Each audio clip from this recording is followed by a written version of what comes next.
Kobe Phillips, and I'll be helping lead the conversation today on the Security, Mobility, and the Modern Workplace panel, featuring Anthony Hansen from CenturyLink, John Stevens from Luminant Digital Security, and Eric Berkman from Cisco. So Anthony, if you wouldn't mind giving us kind of kickstarting us with a little bit of background about yourself. Sure. First and foremost, thanks to Matrix for asking me to be here. It's a privilege. I'm the sales engineering manager for the West Coast for all the indirect sales for CenturyLink. So really I have people staffed in Seattle all the way down to San Diego. Happy to be here. Hi, John, Luminant Digital Security, as Kobe mentioned. We are a local cybersecurity compliance consulting services firm. We're focused on the SMB market, and so we're out there just to help you all protect your interests in your businesses. So, Eric Berkman, thrilled to be here. I actually live in Portland, but I usually find myself on a plane, so I'm just ecstatic to be here with Matrix and everyone. I came through the OpenDNS acquisition, really kind of driving cloud security, responsible for that worldwide. And prior to OpenDNS, and one reason why I'm excited about this panel is I was running channels for Zenprise, which was then acquired by Citrix. It became the Zen Mobile. So this real passion around driving kind of mobile work lifestyles in a secure manner is fantastic. Thank you for the opportunity. Yep, appreciate it. Thank you guys for being here. Guys, I do want to keep this interactive, so please keep score. Get to pick a top panelist, so judge these guys harshly. I'm totally joking, well, let's get started here. Actually, just because you're closest to me, Anthony, if you could take, Sure. There's a lot of conversation around security. Is there a certain size of company that doesn't need security? That's a really good question. I would say no. The short answer is no. Every company needs, some form of security.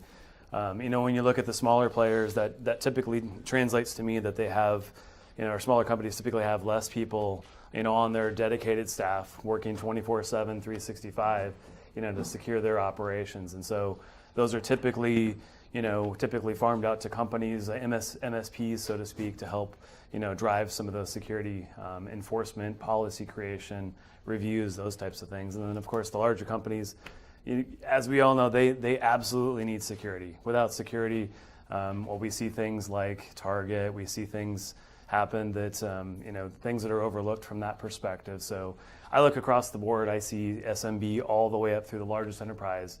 Every customer, every company out there has to have a security policy. Thank you. John, could you kind of speak on what you feel as though a smaller company should focus on in the security space? Sure. So, as Anthony said, everybody has IT in today's day and age. Well, most folks, unless you're running a lemonade stand. But from a security perspective, if you have any kind of computer presence, you really need to be thinking about security. And you shouldn't all have to be security experts. You have your business to focus on. So that's where you can engage the third parties like the MSPs or what have you. But to me, getting qualified IT help is one of the first things you need to do. But then the other thing you need to realize is today's attacks aren't about all the computers, it's about getting at your users. Because you may have one computer, you may have 6 employees, but your attack surface that's going to be targeted is not just that one computer, it's every single employee you have. So the one thing I think that small businesses need to be aware of is that you're a target and that you should get smart on that. You should get help to understand how you're being targeted and what the implications can be.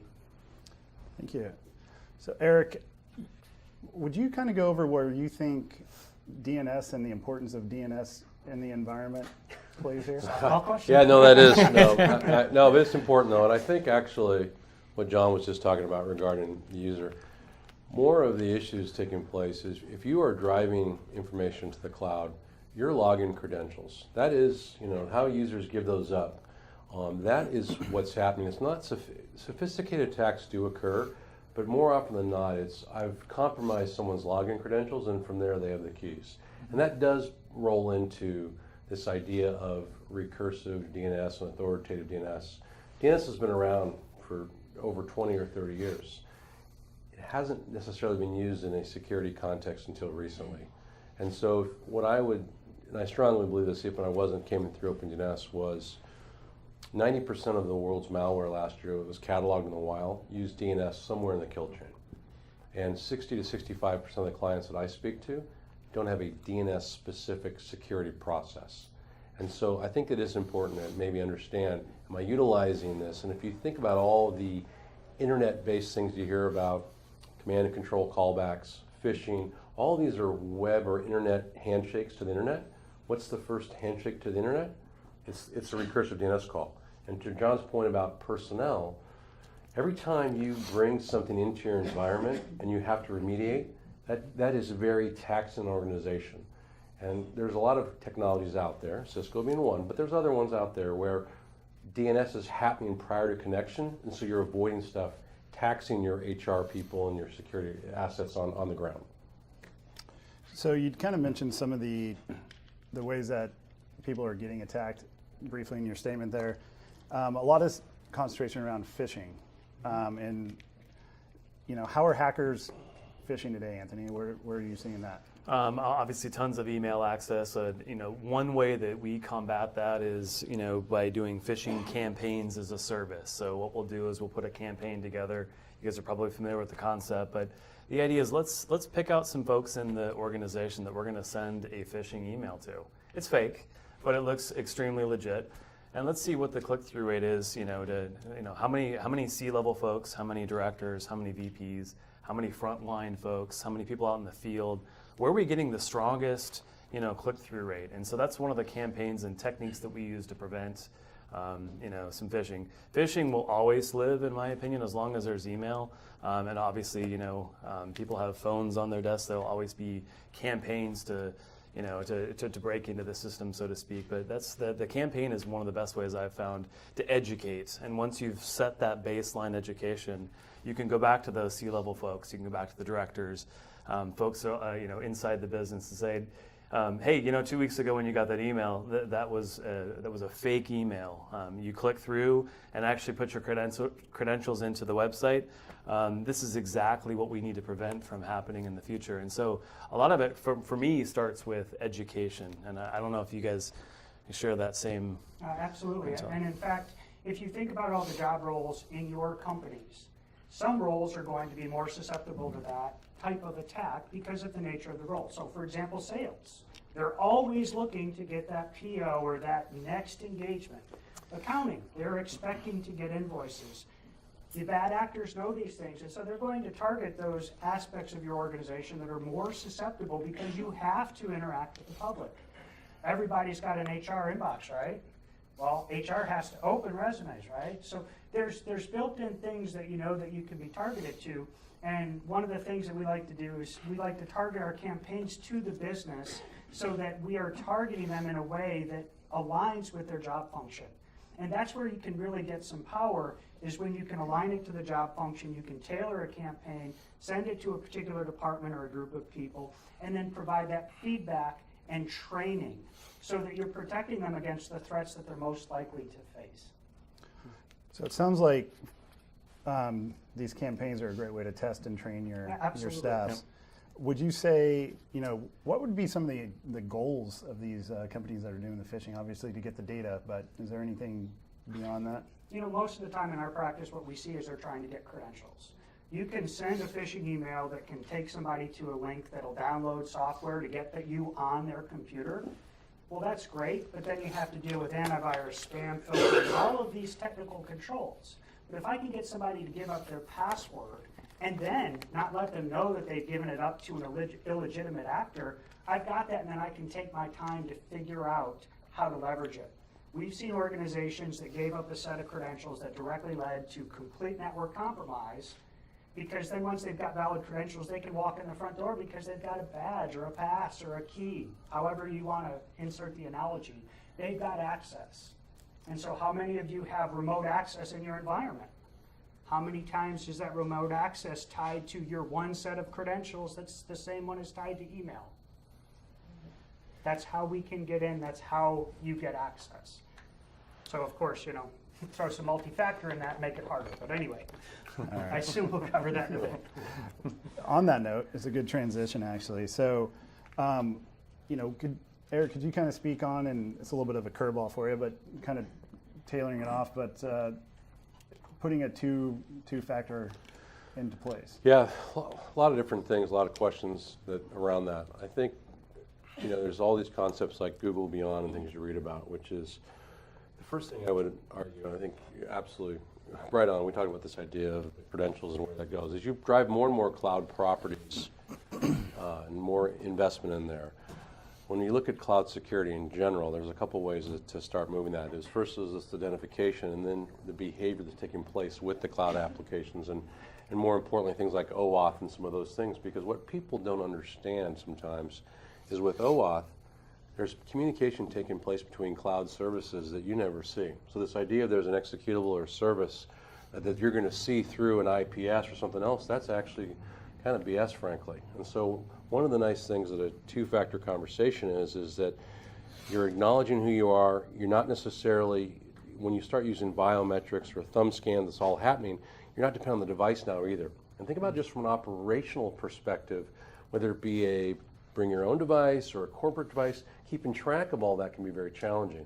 So you're seeing a lot of two-factor authentication that is specific to the app, potentially specific to the IPsec tunnel you can make through the apps. And then what we would say, and granted I'm coming from a cloud security world, is how we see that cloud and then the behavior of like CASB tools or app discovery tools that are in there, right? Do you have a catalog? Can you right now, do you have a blueprint of all the different cloud properties you have in your organization? You probably heard the term shadow IT, but it's more than shadow IT. It's how cloud apps that you have today speak to other cloud apps that you already have. That's not a shadow IT conversation.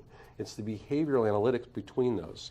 And the best kind of scary example I can give you is you've probably all heard of, what was the game where you found yourself with the little token in the geocaching all over the place. That spread at a wildfire rate. I don't know if you all know that, but upon accepting of that application, the initial release 1.0 gave full OAuth credentials of your phone to every single application. And that thing spiked through everything. So if you have Salesforce or Marketo all talking to each other, you need to have two-factor to understand who you are, and then more importantly, the behavior that's taking place amongst those things. Thank you. And you'd mentioned, a BYOD or bring your own device type of environment. On that, there's always been a big debate, which we won't actually ask the question of Apple or Android, but what tools from a security standpoint would you guys look for, and Anthony, if you could take this one, as far as securing your environment, what tools would you look for when you're talking about mobile device management? So there's a ton of things in play. I want to just chime in. Eric said it best with the concept of, he was kind of leading into zero trust into that environment where you've got, you've got a trusted user on the network, but are we really allowing them to talk to all the segments on the network? Are we basically, or are we going to instead define that this user, say they're in sales, they have no business accessing accounting or other departments in the business, and really trying to trim down and really define at a per user basis or at a group level basis, where should that user be talking to on the network? And then as far as tools go, there's a ton of tools. When we talk about keeping data encrypted, whether it's at rest or in motion, whether it's IPsec, whether it's SAML, using different techniques, whether it's using tools to further encrypt, multi-factor authentication. There's a ton of different tools that we use from a company perspective, and also we sell, of course, but to keep those communications for SOHO users and mobile traveling users, keep them protected, forcing all those users, regardless of whether they're on the network or off the network, through a corporate policy that says any user that's coming from off the network is A, untrusted, and B, has to go through the same exact security policy and stamp that any other user that may be sitting in an environment today. We're going to force everybody through that same policy. And so those are kind of some of the tools and techniques that we use. So would one of those tools that you'd use, or we can call it a product as well, is that going to be a cloud-based firewall type Absolutely, scenario? absolutely. So whether it's a it's a product that we provide or another another manufacturer provides, forcing cloud-based UTM-based services, whether it's firewalling, UTM kind of stuff like IDS, IPS. Web content filtering, those are all parts of the service. Those are all different elements that we use, as well as mobility clients. Putting a mobility clients, for example, on your laptop there to ensure that any traffic that's coming into the network is inspected. Definitely some techniques that we use and provide. And John, is there anything that you see in like the smaller biz sector that you've seen work or is an extremely good tool to utilize in a mobile device management? From mobile device management, and I know this sounds like an aside, mobile device management, a lot of people immediately start thinking about technical solutions. What is the application or what have you that I need to install to manage what's on my device? Well, if you think about the notion of managing what's on your device, first maybe you need to have a conversation internally about what should be on the device. So in this regard, especially at the small business level, sometimes it's not technology. You need to start with having a strategic discussion with your decision makers to decide how do we use stuff, what's acceptable, what's not. If, say, you're a healthcare clinic, you really shouldn't be emailing healthcare data anyway over just regular email. You should have a secure encrypted email solution, which may or may not ever allow encrypted or PII or EPIHI data on your phone. So to me, one of the first things you have to decide is strategically, what do we want to do? Then when it comes to solutions, in the SMB space, we don't have a preferred solution because most of the time in the SMB space that we've seen, they're not even getting to a solution that manages and controls email. If you're lucky, an SMB might have exchange controls, which if they're in a BYOD environment, if you think about that, that just means that they can wipe the whole device. That doesn't mean they can wipe the corporate data. So first deciding for your folks what's allowed and then making sure that they're aware that if they connect it to Exchange, it's your device, but we reserve the right to wipe all of it, including every cat picture, family picture, and whatever else, if that's what you need.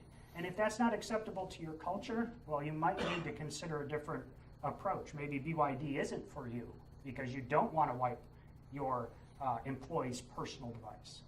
So a lot of times SMB is bound in by cost and what things cost to get solutions in place. Sometimes you may have a no-cost solution because it's a policy. That's better than nothing. You may not be able to afford the technical whiz tool, but at least you've thought about it and you've set an expectation. And then if you have the budget to implement a technology tool, well, then that's something to talk about then. So I'm not trying to dodge the question, but I think a lot of times people talk about solutions before they talk about what they should be doing. Oh, I think you did a great job of addressing that. Thank you. On the point of the cyber or the cloud-based environment, cloud firewall, and things like that, Eric, could you kind of talk about how you see cloud-based applications for mobile users and how they can present challenges in the environment? Yes, a couple things. So Gartner's come out pretty strongly. I don't know if all of you guys subscribe to Gartner, but there's a lot of people that spend a lot of time thinking about these things. The idea of the secure web gateway has really kind of changed a lot. And there's this concept of a secure internet gateway, right? How are we accessing the internet from everywhere? That's IoT devices. It's all these different things where secure web was through a couple of secure ports. And so it's kind of this idea of the zero trust and this two-factor authentication. So if you look at kind of Gartner's onion on this right now, it does talk about having DNS controls extensively, both on and off the network.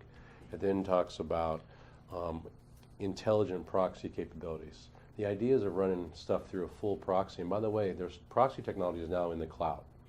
So if you think about that for SOHO and branch offices and everything else, sometimes having physical security infrastructure is very difficult to manage. It's expensive.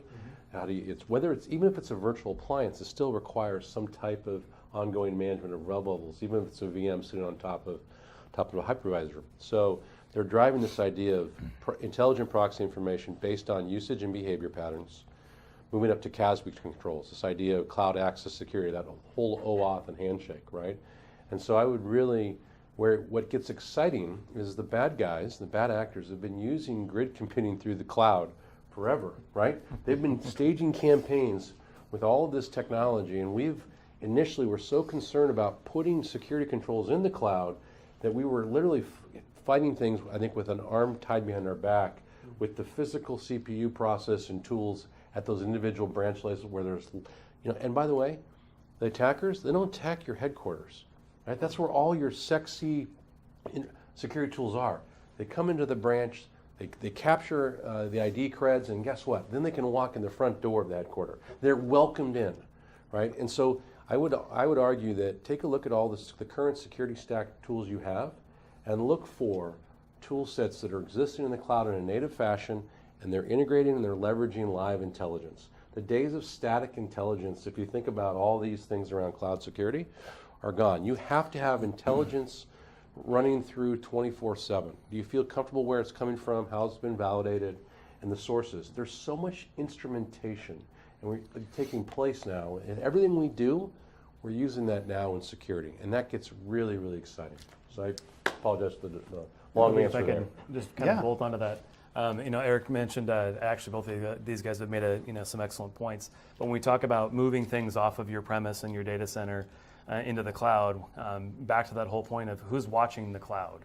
The CASB, that's kind of really aligned the methodology of building a business offering around sitting in between the customer and the cloud provider and enforcing policy, looking at the transfer flow, what's actually being exchanged between those two networks, and also what's leaving the back door on the cloud side of things as well. So I think putting the CASB in place. Yeah, do you mind kind of actually critical. expanding on the CASB, what it is and why we should care? Absolutely. So there are companies that basically help us, further secure, the actual cloud implementations themselves. Yes, AWS, of course, Azure, all the cloud players have security offerings as well. But also, if you bring in a neutral third party to help you manage those expectations, to take a look at policy, what traffic flows are allowed, what shouldn't be going across those types of connections, what kind of policies are in force in the cloud. It really allows, because previously customers, before the CASB, so to speak, customers didn't really have good visibility into their cloud and their VPCs and their cloud environments. The CASB has bolted that on, allowed the customer to get more granular visibility into those policies, things of that nature. And so they've definitely wedged themselves into a nice aspect and added another layer of cloud security. Yeah, I would add this real quick show of hands. Does anyone have a CASB deployed today? Quick show of hands. Who's got a CASB? One? Okay. Who's got cloud applications? More than 2 cloud applications that run their business on today? Show of hands. Okay, all right. So I'll give you 2 use case scenarios. We talked about this idea of identification and credit, right? Once someone gets someone's login credentials, a CASB tool could literally see how those use credentials were being applied. Like I logged in Kenya, I logged in Lithuania, I logged in Canada, I logged in Hawaii. Well, there's no way that Eric Berkman traveled within 5 minutes on those 4 things. And that actually does happen. And if you don't have a CASB tool, the application is unaware that where you're coming from and doing that. That's kind of a use case that people have. Other things is when do they apply for stuff? So I've actually gotten a call, Eric, Eric was logging into stuff at 3 a.m. Does he? They said, you know what? Here's Eric's profile. He logs in at 3 a.m. This is just how it is. But you can start having that type of information to start making intelligent choices on what you're doing. And then from there, once you have the visibility, then you can start using enforcement on what it looks like. But you have to start somewhere, which is understanding how the users are behaving, right? And then create enforcement.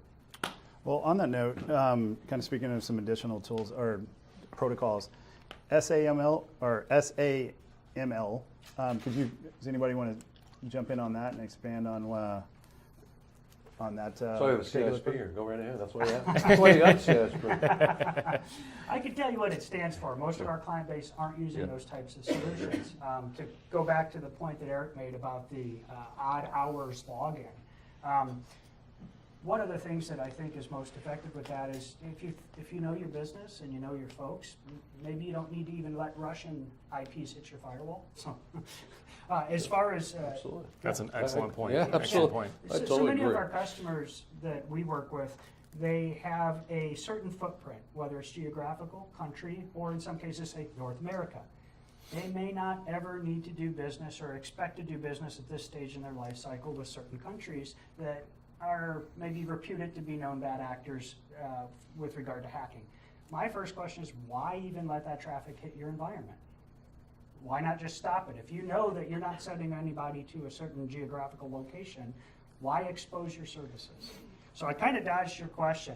You're more into the cloud, so I'll let you give a more tailored response. Yeah, and Eric, if you want to kind of, as you're responding, just mix in when you think Okta is an appropriate or something like that's an appropriate tool to bring into an environment as well. So in all sincerity, I think, SAML's not an end-all be-all, right? So I think there's different ways so you can look at that. And I think, to your point exactly, John, is this concept of, I'm not being facetious here.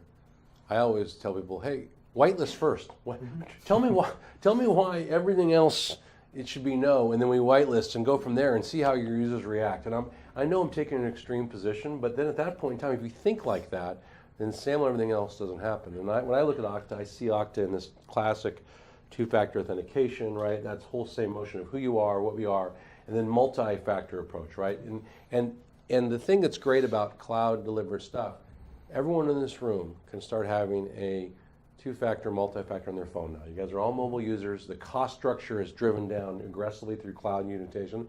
And I don't necessarily understand why all of us wouldn't have some type of Okta ping, duo security in some sort of capacity moving forward. And I just think it will make your lives so much. Imagine if you had that with a whitelist approach. Your exposure, your footprint, right, is going to literally drop. I'm going to be held accountable here on video, but your footprint is going to be reduced dramatically, and you will see your security efficacy drive up. And remember, this is the other thing, is I think there's an operational price to pay. If you feel like you are receiving a lot of security alerts, I didn't say events, I said security alerts, there's a conversation of maybe I'm letting too much in. Maybe I'm, because what happens is when you get inundated, and if you don't have a partner to help you work through all that white noise, you have a tendency to ignore it or turn it off or capture it the wrong way versus having a strategy of what to do. And there are tools that are out there that all of a sudden, what if we came in and reduced your security alerts? More importantly, we had your alerts correlated. That's also very frustrating to have one security event with 10 different unique security alerts that are not correlated, and you are spending valuable time chasing what you think are 10 unique instances, and it's one event. Start thinking about the tool sets that help you correlate that and reduce that. So put yourself in a more efficient environment.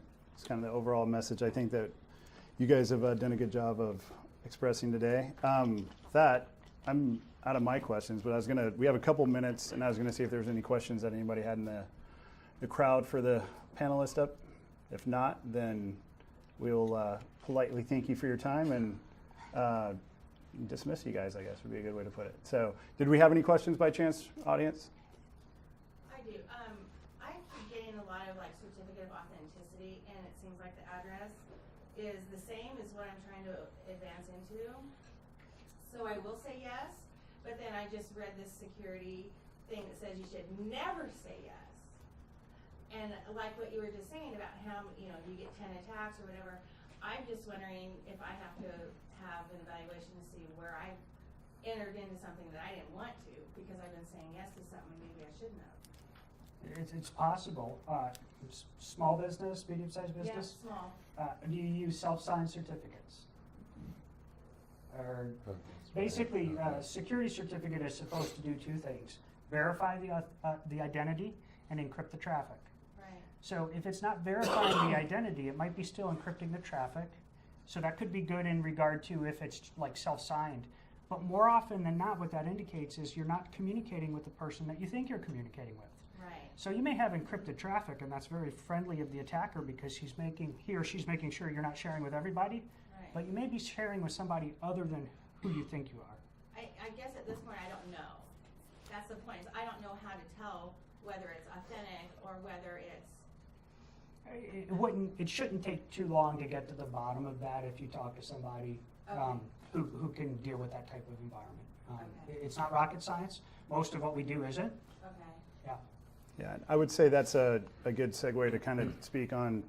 We're bringing in, a good consulting firm like a Matrix to then open up the resources to these gentlemen and others to come in and do an evaluation of your environment would be probably a great next step for you. So if there's any other questions, if not, we'll close this one down, and thank you guys all for attending, and thank you guys for your time and conversation. Thank you. Thank you.